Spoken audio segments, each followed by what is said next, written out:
Hello, my name's Claire Walker and I look after the work of Christian fostering adoption charity Home for Good here in the Southwest. We've got a special heart for children who wait the longest to be welcomed into homes, to know the security and love of being part of a family. Children who wait longer often have additional needs, are from Black or ethnic minority backgrounds, or they're older children. But probably the largest group can be characterised by one thing: they want to stay with their brothers and sisters.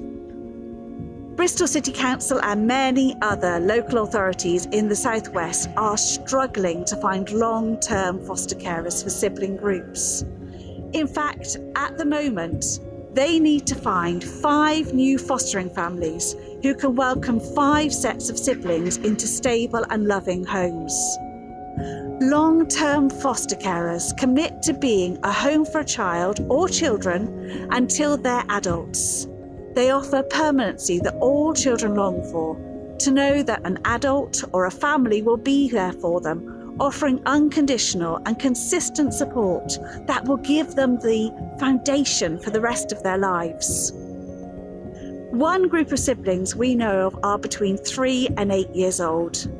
They love being active, and the highlight of their year is going to the beach with their short-term foster carers, who tell us that they play beautifully, happily, all day in the sea and on the sand. Many short-term foster carers in Bristol are in their 60s and 70s, and that's the case with this situation.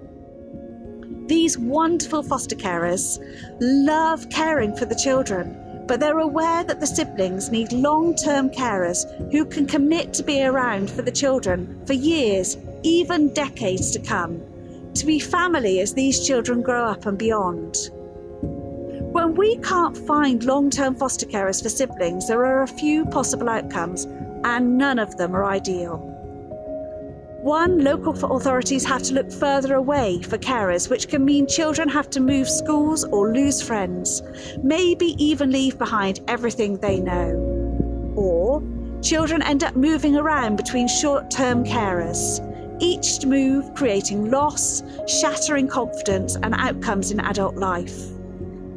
Or, and this is the worst, siblings have to be split up.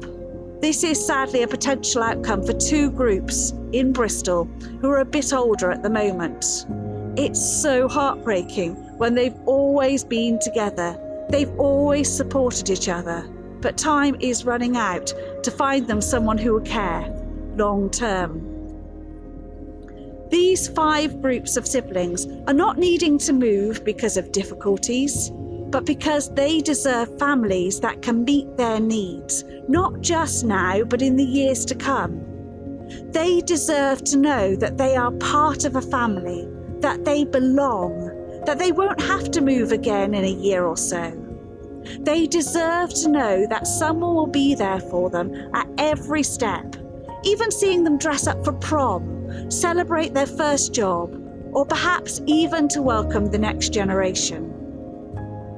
All children in care have experienced trauma, and this will sadly always be part of their story. But we've got an opportunity to come alongside them and provide the care and commitment they need that will enable them to thrive. We often talk about Bristol being a city of hope. Jeremiah 29's got a lot to say about this. Listen. Seek the peace and prosperity of the city to which I have carried you in exile. Praise the Lord for it, because if it prospers, you will prosper. And, of course, that well-known phrase, for I know the plans I have for you, declares the Lord. Plans to prosper you and not harm you. Plans to give you a hope and a future. If we really take the challenge to seek the peace and prosperity of Bristol, then we must seek the peace and prosperity of the marginalised of the city. We must enable them to have a hope and a future. Could you welcome siblings into your home and commit to being the family they need? Thank you.